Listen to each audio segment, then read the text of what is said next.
5, 4, 3, 2, 1. Please do not change channel.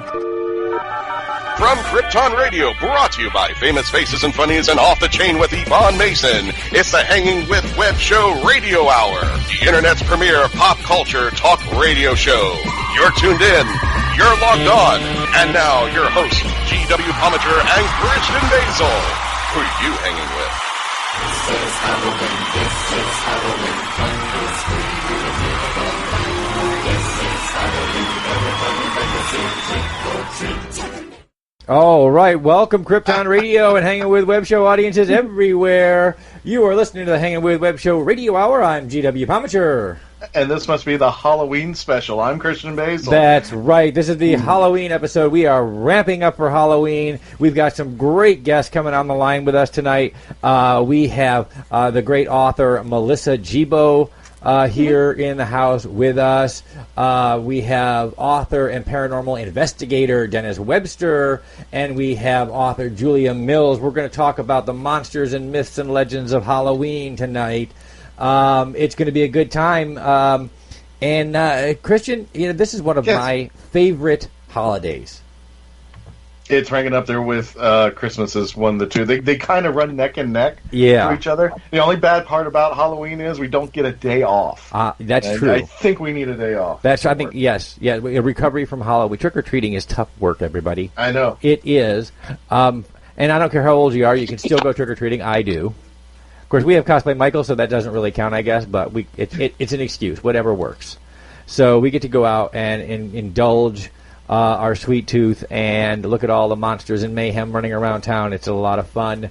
But Halloween is a holiday steeped in traditions and lore and good, clean fun. We talk a lot on the Hangin' with Web show during our interview series and during the radio hour about creativity and about the fact that the human being is a storyteller. We've been telling stories since we were sitting around campfires, dreaming and terrified of what was out beyond the firelight. And our guests tonight are all creative minds. They are all creative writers and are staples to the paranormal. The things beyond the firelight. These are our panel of experts, and we'll welcome them really quick. Melissa, are you there? Oh yeah, I'm here. Hi, Melissa. How are you? I'm good. I'm sitting by my trick-or-treat loot. I've got about 10.5 pounds left, so, Well, that's a good start. That's a good start. There you go. Dennis, are you on with us yet? We have paranormal investigator Dennis Webster coming on tonight, who is an author in his own right and an investigator with the paranormal series coming soon, Ghost and Toast. Dennis, did you make it on yet? Okay, well, we'll wait for him to come on in. And we have author Julia Mills. Julia, did you make it in here yet? Okay, well, we're going to just keep on going, and as they come on in, we'll introduce them again. But the theme of tonight's show are the myths and legends and mysteries of Halloween. And we chose our panel very carefully because these are all writers and experts in creating and working in the paranormal. And so before we jump into our guests and we talk about the traditions of Halloween, we are going to get a little bit of Halloween pop culture news from our very own Sage Ia. And now, all the pop culture news that's been read. Here's Sage Ia. Well, I have some Halloween news. Do you now? I do. Don't dress your chickens up for Halloween. It's a good tip. Okay. It's a good tip. Yeah, catching them is hard. You mean somebody actually did this if this is a topic, right? This is a topic. People have chickens, and they like to dress them up for Halloween, but the CDC has issued a statement because of some of the recent outbreaks of salmonella that they do not... they are discouraging you from touching your chickens and dressing them up for Halloween. It sounds code. It is. There's no Wow. There's a euphemism there. There's a euphemism in there somewhere. That's right. Halloween is full of symbols, and I guess there's another. Halloween is also full of candy. Yes, it is. Yeah, it is. CandyStore.com. They released the favorite candy map of the United States. This is a map of the United States. All in candy. This is a thing. It's in candy, and I didn't get all of the states obviously because we don't have time for that. But I did grab a couple. Obviously, Florida, since that's where the show originates. Florida's candy is Snickers, so that's a top candy in Florida. We're a Snickers state. Okay. We're a Snickers. Texas is Reese peanut butter cups. California is Skittles. North Dakota. Well, this is just code waiting. No, wait. Wow. It gets better. It gets better. Okay. All right. North Dakota's favorite candy is hot tamales. Wait, that's not a candy. It is a candy.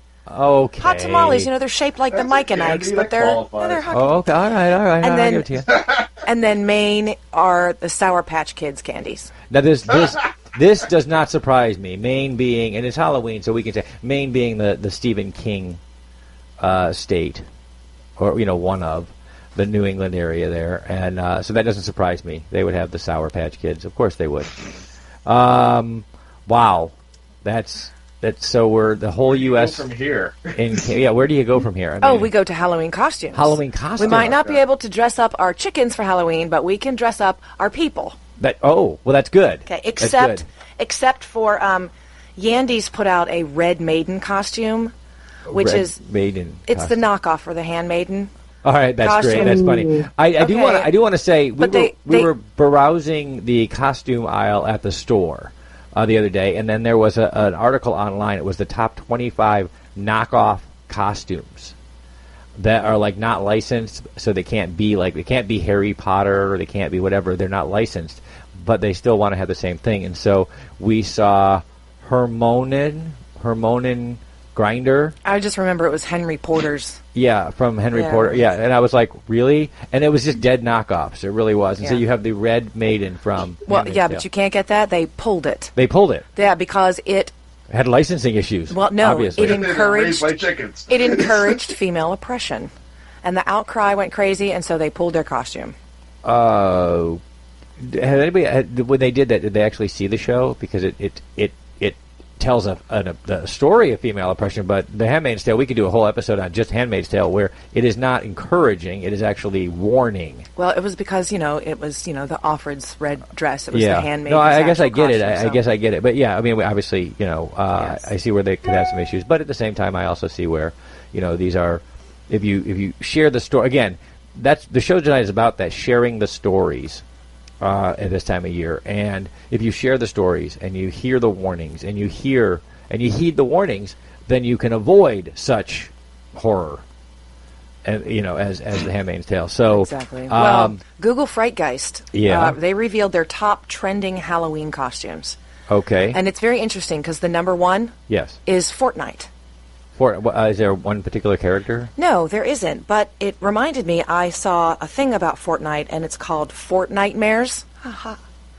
So there's a new skin. I see what you did there. Yeah, there's a new skin that you can get in the game. They released it just in time for Halloween. It's called the Deadfire skin, and it progresses in the game. So the more damage you do or the more damage you take, it changes. The skin changes, and different effects are added or taken away. Oh, wow, that's just kind of cool. Isn't that kind of neat? That is really, really cool. Yeah. That is really neat. So, but the number 2 costume is Spider-Man. Okay. I guess that makes sense. Mm-hmm. And it is something to be afraid of this year because, Mr. Stark, I don't want to go. Oh, is it too soon? Bad. Is it too soon? I don't know. So that felt unnecessary. Yeah. No. It was. I thought it was because of the game. It was totally necessary. Probably, but they have the Spider-Man game is out, PS4 game.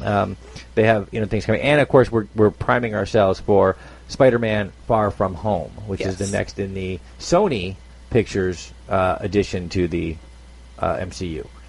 So. There are a lot of reasons that Spider-Man would be very, very popular this year, and not to and I want to say this because we went there. So I do want to say, of all of the singular performances in the Infinity War, all these weeks later, it's still in my head. Tom Holland still brought it. I mean, he really delivered. He actually delivered the essential gut punch of that story. And so, good on you, Tom, and good on you, Spider-Man, for being the number 2 costume this Halloween. The number 4 costume amuses me to no end. Okay. Okay, because it's the T-Rex dinosaur. That's like that should not be. Come on, for all of us who go to conventions, aside from the best mates with all the Deadpools and Spider-Mans, I would love to see one of those lines with all of those crazy T-Rexes, and then have them fall over like dominoes, because that would be funny. Can you use the word Spider-Mans, or are they Spider-Men? Oh. And see, that's why we invited a bunch of writers on the show, because that way we don't make those kind of just say Spideys. Spideys. Oh, there we see, go. There we go. Then we don't have to do it at all. That's right. Melissa says straight. That's right. So Yep, that's the English major. There. You don't know? Change the word. There you go. There you go. Make up our own. That's isn't that what writers do? We just kind of make up the words. Well, that worked for Shakespeare. Something like 50 or 60% of what he wrote was just stuff he added to the vernacular. Absolutely. And I mean, we talk to a lot of creative writers and a lot of creative people on the show, and we try to tell them all the time, you don't get bogged down in the rules. Try to know the rules, keep up with the rules, try to keep up with changes that are made, but don't get bogged down in it, because the greatest writers of all times have either bypassed them or made up new ones to suit the story, to make the stories what they are.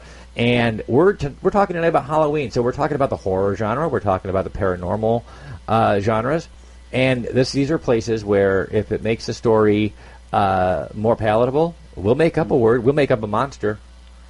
If it makes us scared, if it tells us something about ourselves, we do it. There's more though. There's more news. I do. Yeah. I figured that we would follow up or finish up with the Clarion Ledger lists the 13 scariest movies of all time. Wait, 13? Of course there are 13. Of course. Why would there not be 13? That's right. Of course there are 13. I won't list them all, but Okay. I'll read off a couple of them on the All right, list. well, go ahead. Let's go down the list. Let's have some fun. Number 13 was the 1978 version of Halloween.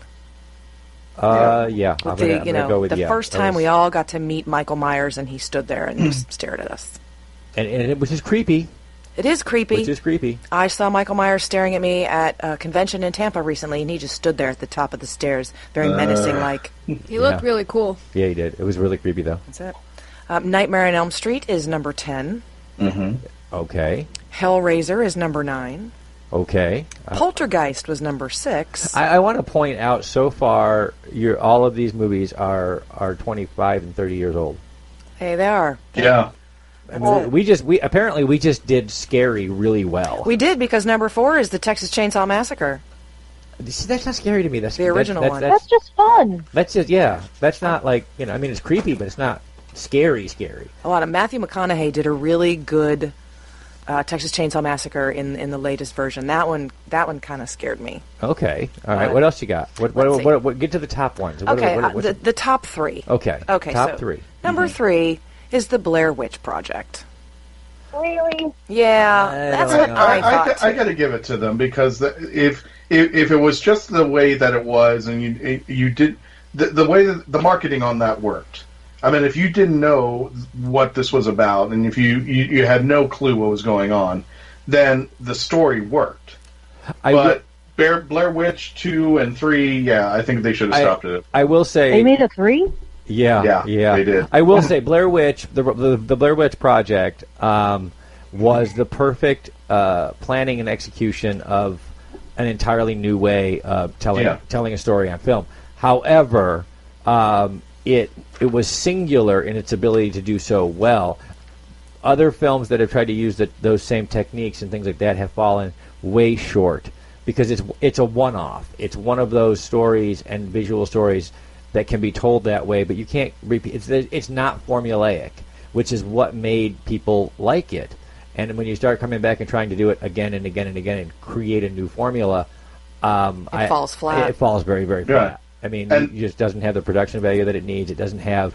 It's a one-off. You're going to get it. It's going to scare you. It's going to be great. And then after that, you're going to have to forget about it and let somebody else innovate the next thing. And so I'm not sure that I agree with Blair Witch Project. Well, I think when it did its marketing, because they came up with a very creative idea to use the internet to market, and people believed that the Blair Witch was real. And if you can convince people that way to go see your movie, and people were freaked out about it. And this was something original. It wasn't like an Alfred Hitchcock movie or The Shining or anything like that. This was just a handheld camera moving about. And it was done on a simple budget, and then from what I hear, it made millions. People ran out. Oh to yeah, see yeah. this. It was a great idea for its time. Melissa, what do you think? You tell scary stories. Well, my thing is, I actually was unable to access any news or anything like that for the several months before it. So I missed the entire marketing hype. Mm-hmm. Came out of that and like the next day saw it, and I didn't understand it. But when I understood it, I'm like, okay, cool. It did contribute by being one of those first found footage things. But then when you think about it, that means everyone who went to see it went to see basically a snuff film. Yes. They thought they were watching a snuff film, and that makes it creepy. But otherwise, it's the marketing that did it, because I missed the marketing and it had zero effect on me. Yeah, I mean, it was like you said, scares, and that was it. That whole snuff film feel, that whole found footage feel. Again, it's a one-off. You can't repeatedly tell stories like that because they'll have an effect, particularly on the market, as Christian pointed out, the first time. But can you recreate it? And I mean, they have made that a formula in that particular franchise, but I don't think it has. I don't think it has worked in terms. You can't reinvent the wheel once it's been made. Once there's a wheel, there's a wheel. You can't keep redoing it. So I agree with Melissa. I think it was a great concept for what they did, but once it was done, it was done. So I'm not sure that it belongs in a top 10 list. What do you got for number 2? What's number 2? It's back. The Shining. Well, okay. I'll grab that one. Yeah, I can see that. Yes. You guys finally hear me? We can. Hello, Dennis Webster. We are being joined right now. Ghost in the machine. There you go. We are being joined right now by paranormal investigator and author Dennis Webster. Dennis, how are you tonight, man? Fantastic, man. Sorry, I could hear you the whole time, but I don't know. I think I had a little gremlin playing on my computer here. These things, they happen. They do. We have been discussing a top 10 list from the internet of the scariest horror films coming down. We just did number 3 was the Blair Witch Project, and then number 2 is, of course, The Shining. And wow, I could. You know what? I think I know what number 1 is. Yeah, I want everybody to guess what they think number 1 Oh, okay, let's do that. For the panelists that are here in the room right now, let's go ahead. I'm going to say The Exorcist. Okay, Dennis says The Exorcist. Melissa, what do you got? What do you think? Night of the Living Dead still holds up, and it created a whole genre. I'm going with that. Still Night of the Living Dead. She's going with the zombies. All right, okay. Sage, what do you think? Mine doesn't count because I know what it is. Oh, that's true. Yeah, so you have to ask Christian because I know. Christian, what do you think, man? I'm going to go Exorcist. I don't think there is a film that left people with nightmares. I mean, it left audiences panicked. So yeah I got to go with Exorcist. Exorcist, but it's for me. I like that classic era, so I would float between Exorcist and The Omen. Oh yeah, For the original Omen, because you know what, Damien still freaks me out, and I'm like pushing 50. People still don't name their kid that. No, they still exactly. Won't name their child Damien. Exactly. And then we just got done seeing. My nephew's a nice kid. He's named Damien. I feel like it's a false front, but he's still pretty nice. It's a false front, right? First mark of a 666. Damien, put the dog down. Don't all children have that mark these days? I mean, I don't know. Oh, what is it? Tell us. Well, I will tell you, us. the Omen is nowhere on the top 13. Well, so, that's because I'm somebody so sorry did their for homework. You. But The Evil Dead, which started off the whole Night of the Living Dead franchise, that did make the list. It's number 7. Okay. But Christian and Dennis hit the mark. Ding, ding, ding, ding. It is The Exorcist at and number 1. It is still that is a story that still endures. Again, the power of Christ compelled me to answer that. Yeah. Well, I'll tell you, it endures, and one of the reasons I think it endures, and that's we're diving into our topic tonight here, and one of the reasons that I think that The Exorcist endures is because, again, we have been telling stories since we were sitting around campfires outside of caves, looking out into the darkness at night, trying to figure out what was out there, what was going to eat us, what was going to scare us, and when you look at the things that scare us the most, it's the unseen. It's what's inside, and that is that's The Exorcist hits that right amazingly in a very creepy, ominous way, and it makes you look at your fears. What is inside? Are there demons in the dark? And that is that's going to take us to our topic, and we're going to do we're going to dive in with our guests. We have paranormal investigator and author Dennis Webster on the line. We have author Melissa Gibbo on the line. Before we dive in with them, we are going to take our first break, pay some bills, and when we come back, we're going to find out what our panel thinks. What are the scariest, spookiest things about Halloween? What are some of the coolest traditions? So stay tuned in, stay logged on, and you already know who we're hanging with next.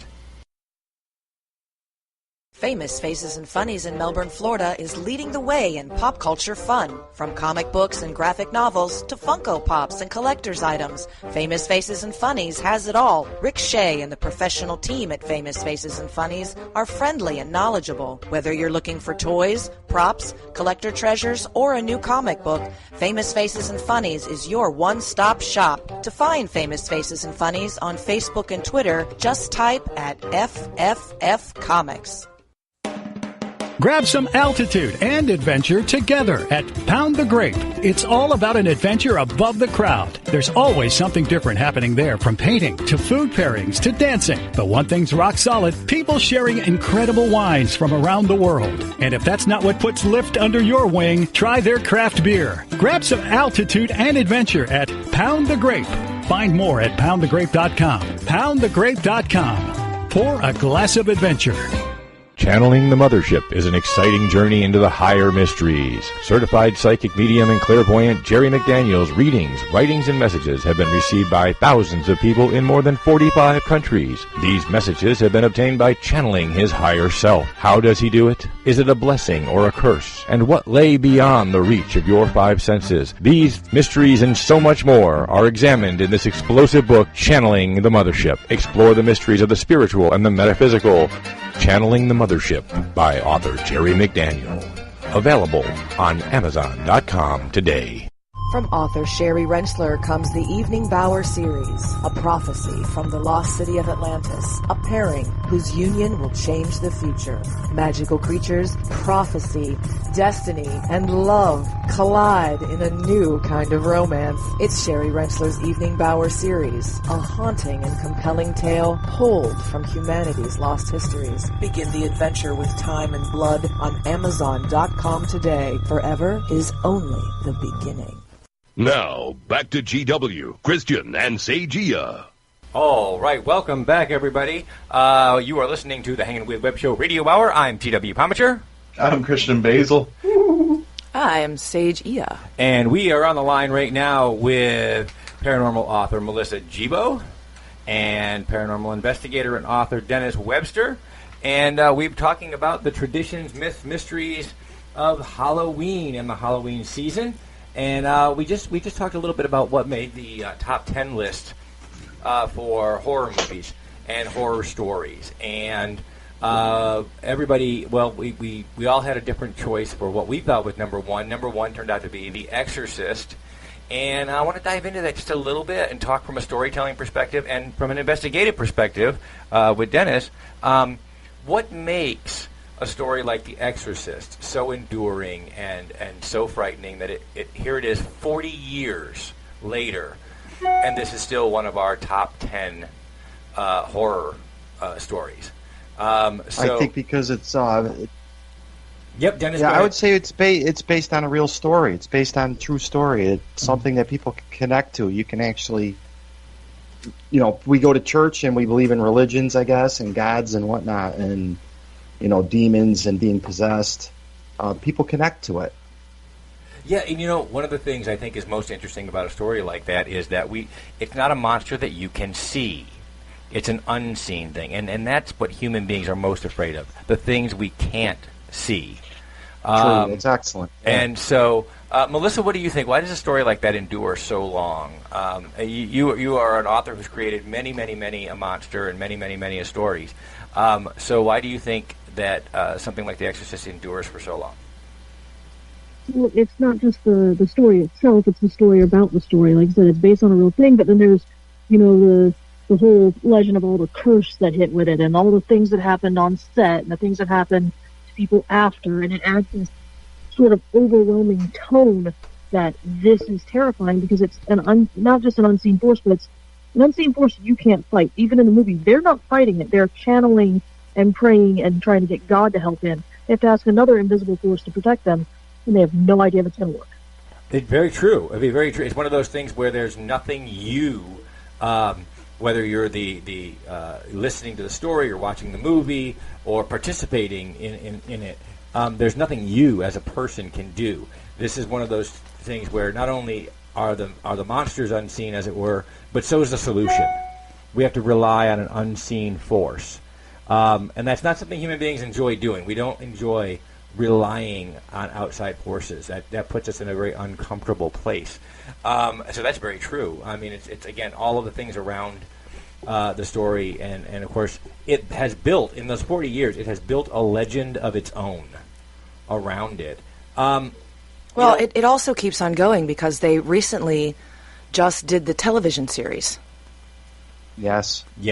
And just kind of reinvented the franchise. And the television series, wow, because they went really in depth, and that gave you the creepers. And I love we had two seasons. You just have to ignore the sequel to it, the one with all the locusts and George C. Scott going over the top. And remember, then Blair, she's wearing like that halo headdress thing. It just was really what made the new series so compelling was that it sort of replaced the sequels and became a sequel to the original story, because we pick up with the young exercised woman as an adult parent and follow her journey, which makes it really, it's interesting. It takes us back to those childhood fears, those days when we saw the film the first time, and now we see the protagonist all grown up as a parent facing the same demon, which is really an interesting concept. The overall theme of tonight is Halloween and the mysteries and monsters that come along with it.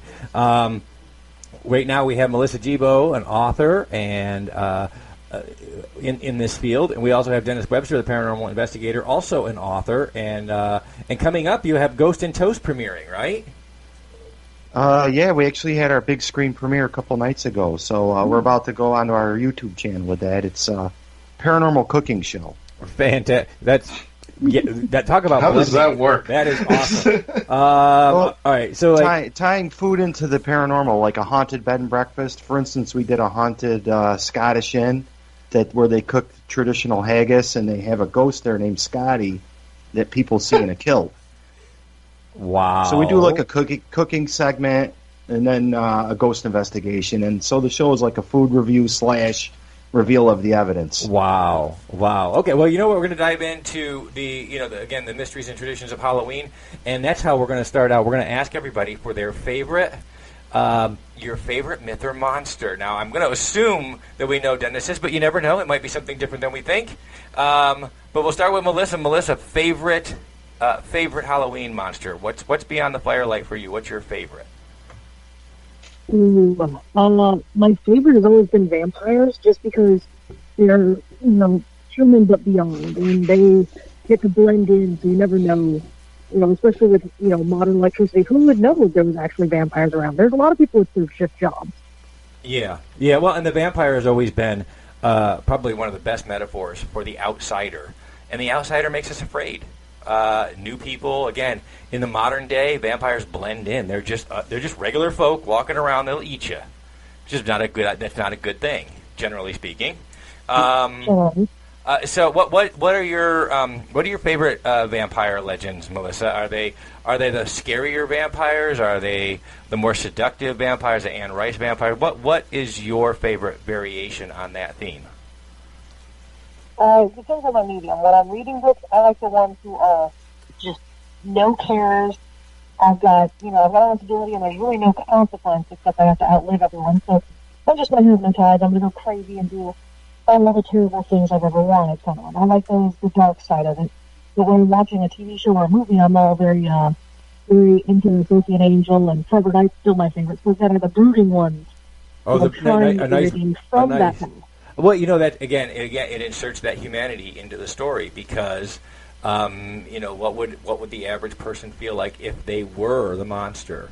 And obviously, monsters don't think of themselves as monsters. We have the angels, and we have the brooding of the Louis from the Anne Rice universe. Those that feel guilt, that have conscience, that feel a connection with humanity. That makes them interesting monsters. Dennis, I would say, right off the top of my head, that you're a ghost guy because that's what you do. You get to work with the ghosts and spirits. But do you have a favorite Halloween traditional monster? Absolutely. And one that frightened me the most at the youngest age would be Frankenstein's monster. The thought of a mindless golem smashing through the door and just scooping you up. You can't reason with him or use logic on him or even entertain him. He's coming for you. He's just coming for you. And you know what's the greatest thing I think about the Frankenstein story is that it's a monster of our own making in so many ways. If we look at what Mary Shelley's message back in the day, we're seeing a commentary on 19th century parenting. Obviously, Don't leave your child alone. They could grow up to be a monster. But then we're also looking at the sciences of how dangerous is what we can build. So there's so much going on in Frankenstein that it makes it a very scary story. The monster that you can't stop it; it's already dead. It's kind of she wrote that story back in a time in the 19th century when we were going from myths and legends and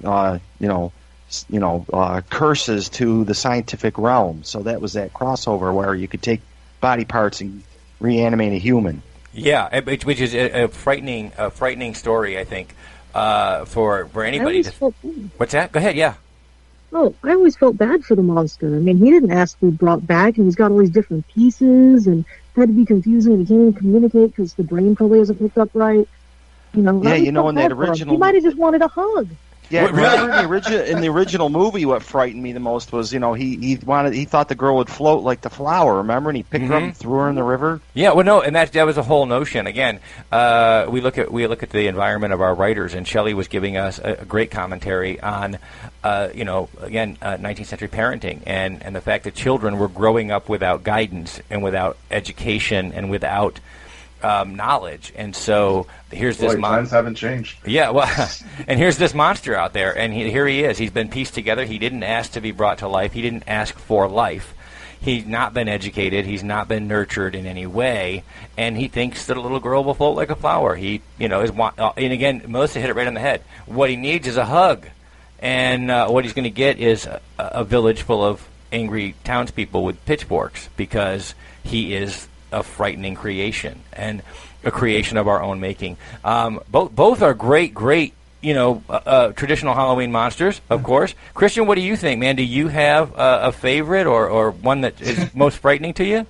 Well, first of all, I thought Peter Boyle just needed a sedative. That was it.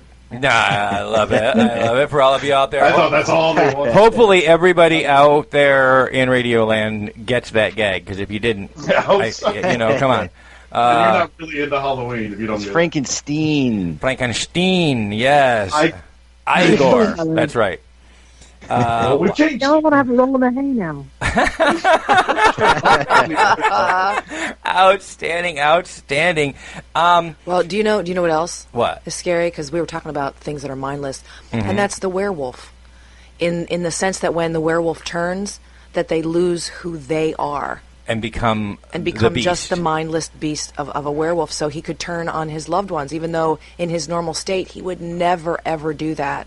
But when the werewolf comes out and does not retain any part of who he is, that's when that becomes scary. And I guess one of the most frightening elements of the werewolf mythos is just that by day you're just you. And of course, the earlier adaptations of the werewolf story, the Wolfman, etc. By day, you're you, man. You feel bad. You don't want to be a monster. Oh! Nicely done. Is that your favorite monster? Is that your favorite, Sage? The werewolf? Sage? Oh no, not favorite. Just that the scary when you think of scary. It is because you lose because you revert to your most animal-based instincts, and for a civilized, a person in a civilized or a societal setting. One of the most frightening things is a human being, the top of the food chain, a human being that has reverted to their most animal-based nature. I mean, that's what a serial killer is, isn't it? Isn't that what a serial killer is? It's a human being with a human mind, but occupying a space just above us on the food chain, which is kind of frightening. Tasty. Yeah, well, which brings us to another great monster. You skipped me. Get back to me. Yeah. Oh, yeah, Christian. Christian, go ahead, man. Skip me. Well, first of all, if anybody... The Exorcist is, I think, one of the greatest movies because it was the only movie that convinced Leslie Nielsen and Linda Blair to do a spoof of the movie later on called Repossessed. If anybody has seen that movie. Yep. Yes. God, please. Well, which brings us around to another portion of our topic tonight in the myths and mysteries and monsters of Halloween, and that is the good humor that we... I thought you meant the ice cream man. Yes. No, the good humor... He scares me all the time. The good humor that comes out of our fears. In the past, I mean, our lifetimes, all of us here on the show tonight, in our lifetimes, we have seen our movie and literary monsters spoofed thousands of times in hundreds of ways. And Melissa, you write for this kind of an audience too, because you take a lot of stories and you do them for YA. You do stories that are made to be, adult monsters, just slightly softened for the YA audience. So what do you think about the idea that we can take and laugh at our fears, and Halloween becomes a good time for that? We see witches and vampires and werewolves and superheroes all walking side by side, collecting the one thing that makes us all smile, candy. I always say you need a certain amount of humor or something to lighten the tension if you're going to have a good horror movie. You got to have that maintain tension. You don't want to overdo it. So I do write kind of quirky characters who tend to have those ridiculous moments where it's like, okay, we're being overwhelmed by zombies, but look, isn't that one funny? His pants are down and he just keeps falling and has to get back up. He's like a penguin. I can't shoot him. He's just too funny. That's awesome. I kind of enjoy that sort of stuff. But I mean, that comes from me growing up with, the very Mel Brooks style of things and Hocus Pocus and all the little in-gags. But that's just one of those things. I enjoy the funny of it to make it more entertaining. Like, vampires are my favorite monsters, but they're not scary. To me, scary is the things I can't see, that I can't grasp, that I can't get a hold of. And I mean, even in some of the older horror movies, like the American Werewolf in London, had some great, hilarious moments, especially the movie theater. Yeah, I would say that my favorite funny, scary movie is Abbott and Costello Meet Frankenstein. Oh, yes. I loved that when I was a kid. Yes, I do. I love that. I love that. Remember Saturdays when you could spend the day and you'd have all the old Abbott and Costello shows on? It would be fantastic. When we come back, he's trying to read that card, and the casket keeps opening, the lid and the candle sliding. Oh Lord! And we have to take another break, guys. When we come back, we're going to hop over to Dennis, and we're going to talk about the role that humor can play when you're facing the real monsters in life. And I'll tell you my favorite monster when we get back. Absolutely. All right, so guys, stay tuned in, stay logged on. We're hanging with Melissa Gibbo and Dennis Webster. I'm GW Pomichter, and we're on the line here with Christian Basel and Seijiya. We'll be right back right after this. It's Germany, 1938. Charlotte is a 15-year-old girl living in the Jewish quarter. George lives in the city proper, and enamored by Charlotte's charm and grace when she wanders into his cobbler shop, George decides right then and there that he is going to marry her. Follow along as this unlikely couple struggles to stay one step ahead of the Gestapo and their dramatic escape from Nazi Germany. Good Things Always Happen in Springtime, from author Joanne Fisher, on Amazon.com today. Sometimes finding an anchor is the only way to survive. Chris Fenner's Dark Road series is on Amazon now. Start with Book 1, Addicted. Darkness creeps in.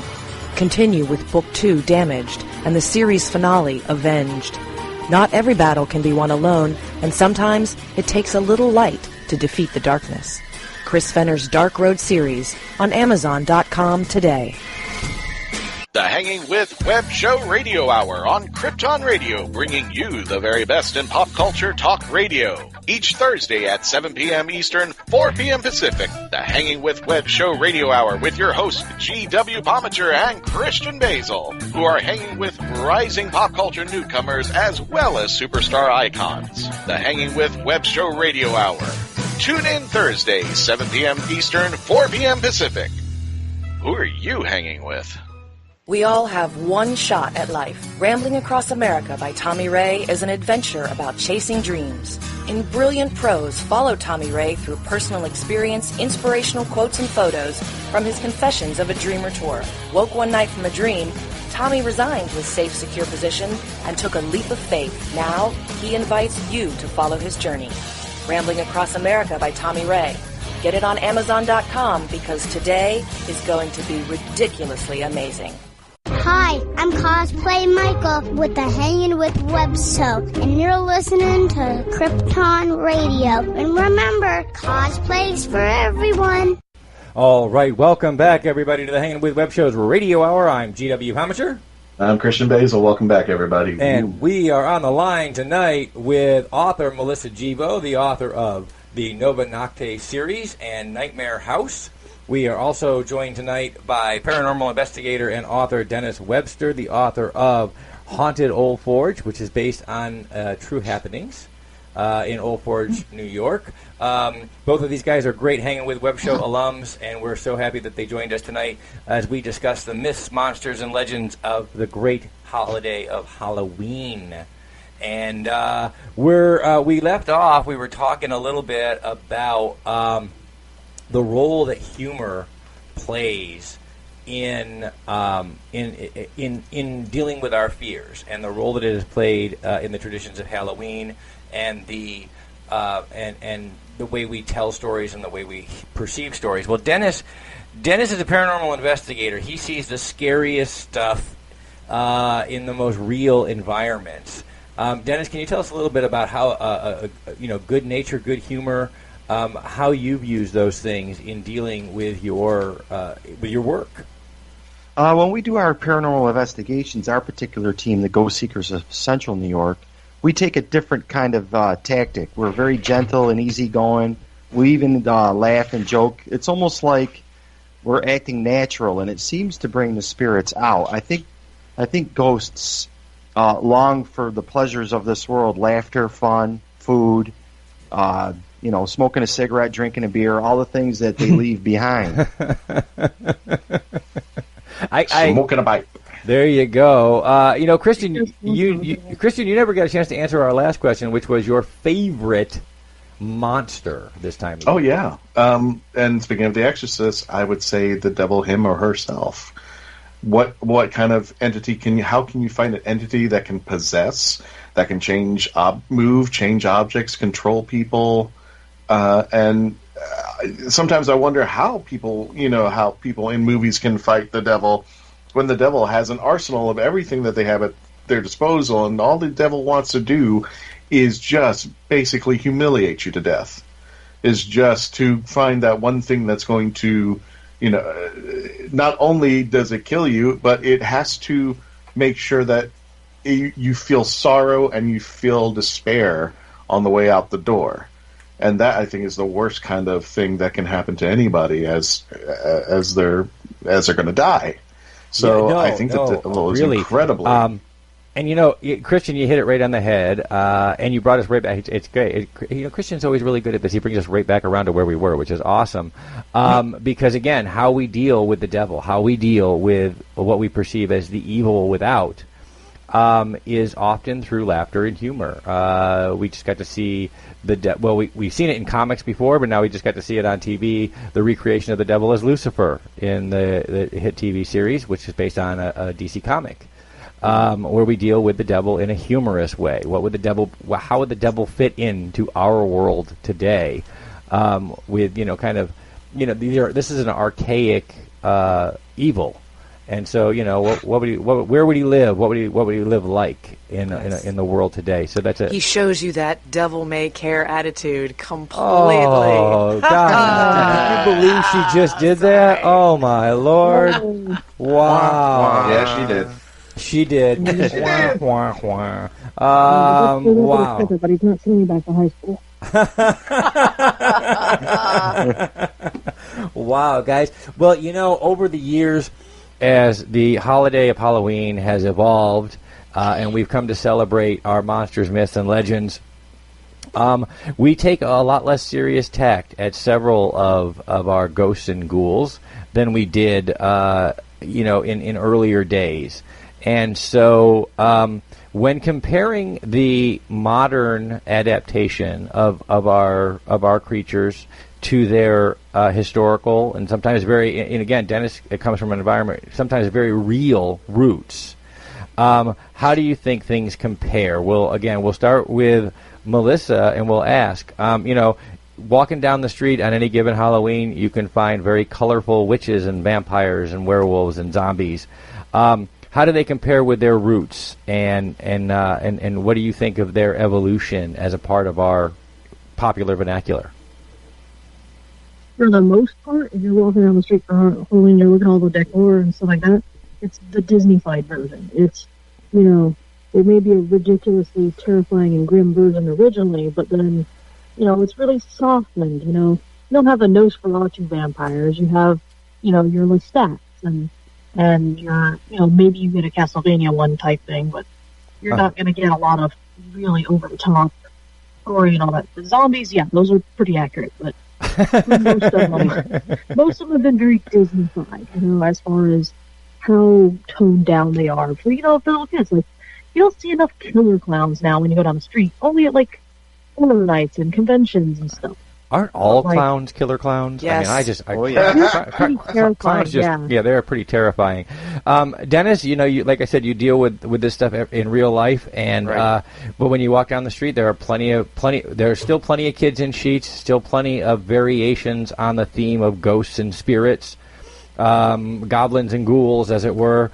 So what do you think of the adaptation for our children of these stories into, as Melissa said, kind of a Disney-fied version of their roots? Yeah.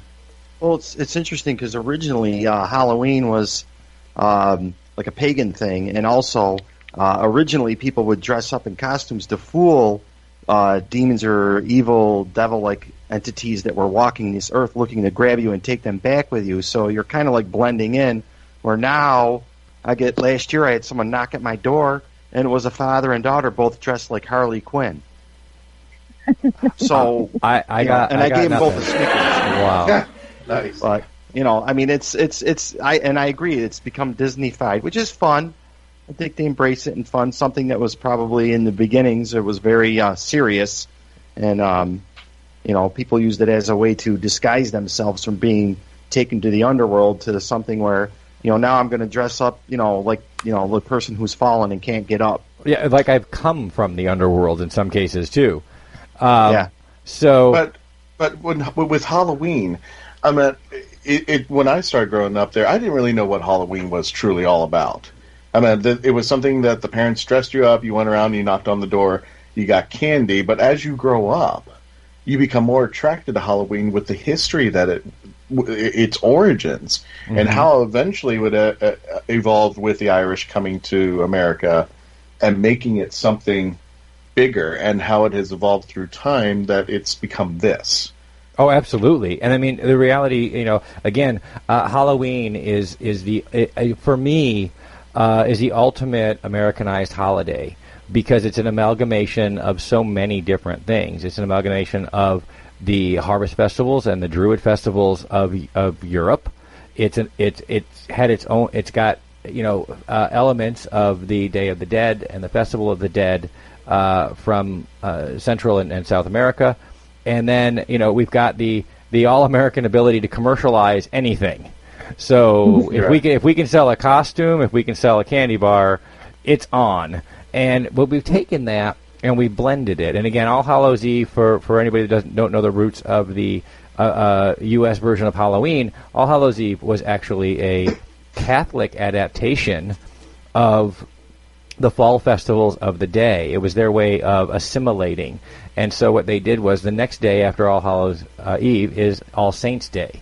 And so this is just like Christmas Eve. This is the night before All Saints' Day, which is the night of all that is holy, the night of the spirits. And so All Hallows Eve what became Halloween. And so it's the ultimate amalgamation of all of the things that we praised and worshipped and feared, when we were a different society. And in today's world, it's become the ultimate time to celebrate those things that we sometimes fear, sometimes cheer. Because, again, we've talked about horror stories, horror movies, the things that Melissa writes, the things that Dennis works on and writes. And these are things that they can scare us, but we are thrilled by the chase. We are thrilled by the opportunity to speak with a spirit or to read about a vampire or a zombie. I didn't answer that question earlier. One of the scariest monsters that I think is out there is the zombie.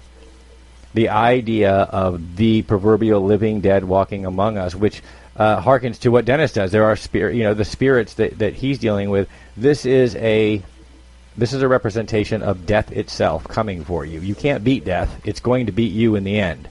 The best you can do is survive it. And so the zombie is one of the scariest monsters to me because you can't beat death. It's coming for you. Especially today's, super fast zombies.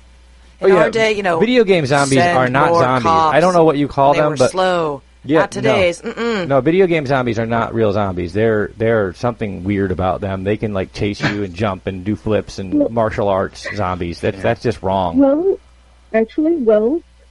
scientifically wise, if you're going to argue it, the only thing that restricts us from doing stuff like that and being able to do it is our brain stopping us from injuring ourselves.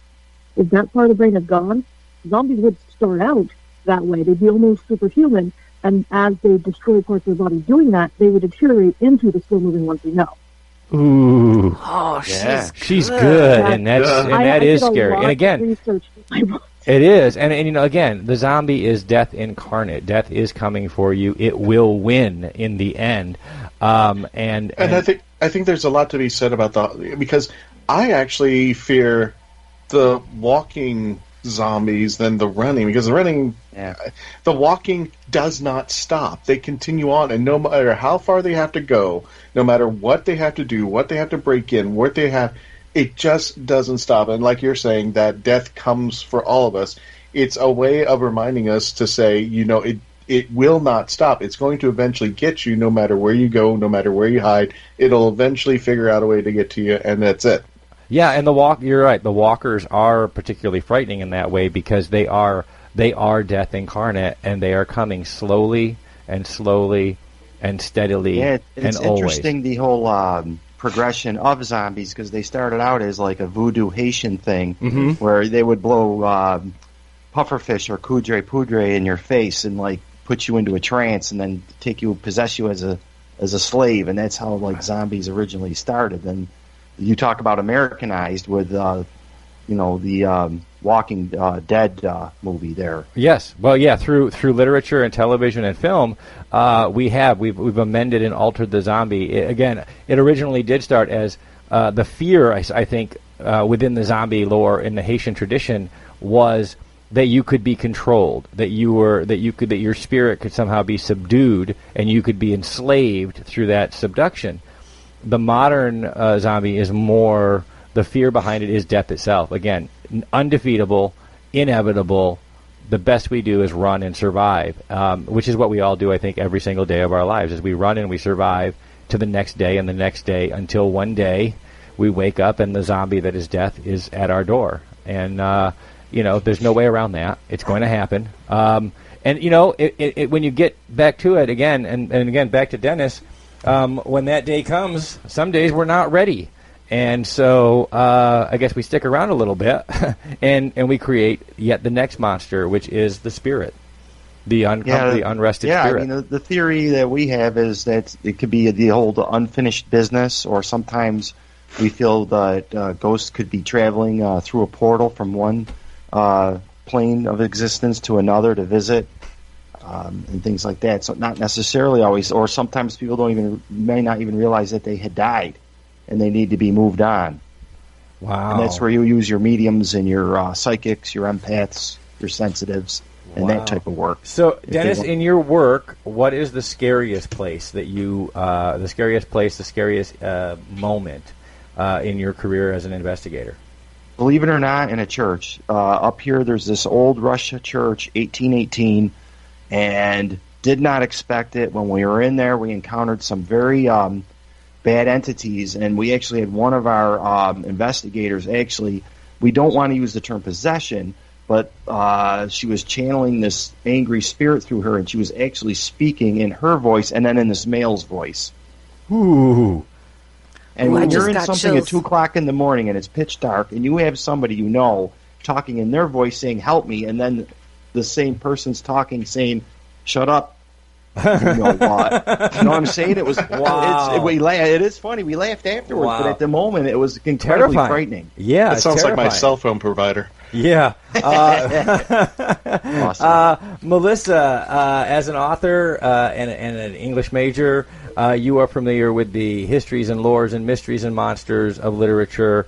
In your experience and in your reading, most, just same as I did with Dennis in his investigation, most frightening moment.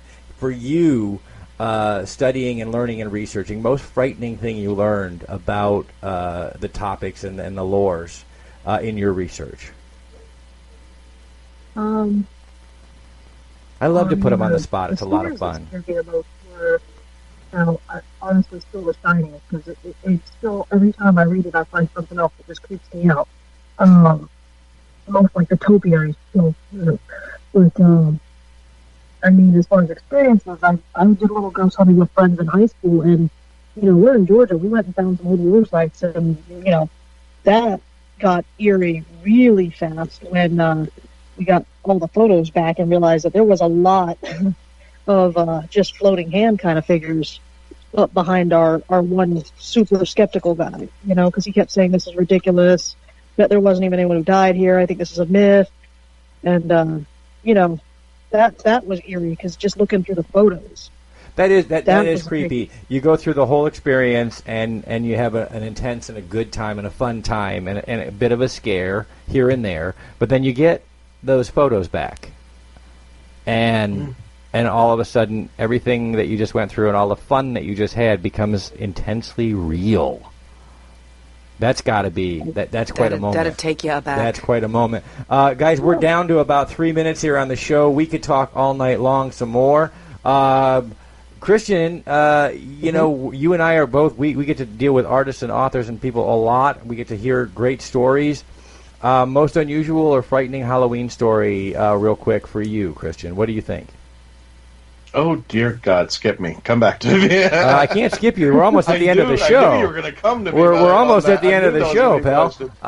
Guys, as we wrap it up, though, we first of all want to thank Melissa Gibbo, author of the Nova Nocta series and the Nightmare House and other in sundries. Check out Melissa Gibbo on Amazon and other places on the web. We want to remind you also to check out Ghost and Toast over on YouTube. Check out Dennis Webster, the paranormal investigator and the author of the Haunted Old Forge, based on true happenings. Check those things out on Amazon. Thank you guys so much for lending your expertise and your voice to tonight's show. We're going to thank our partners and friends. I want to thank Famous Faces and Funnies. I want to thank Embellish Effects in Orlando. Halloween is coming, folks. If you need costume bits and pieces and you happen to be in the Florida area, check out Embellish Effects. They've got everything you could want, need, or some things that you haven't thought of yet, maybe. We want to thank our good friends at Space Coast Comics, our great friend, author Yvonne Mason with Off the Chain Radio, our terrific friends at Pound the Grape in Melbourne, Florida, a great place we sit in the afternoon sometimes just to work out of. Is always a good time. And our fantastic host here at Krypton Radio for letting us come and do the show every week and talk about pop culture and nerd culture and geek culture, and tonight about Halloween. We wish you all a very happy and safe Halloween as we approach it. Wait. Christian, you asked me what was the most scariest moment that I had, right? There you go. Yeah. I knew we'd get there. Answering that question. Yes. I'm done. Thank you. Oh, gosh. Answering that question was the most frightening thing happening this Halloween season for Christian Basel, everybody. Everybody remember, log on, tune in, and come back to see who we're hanging with next. Woo-hoo.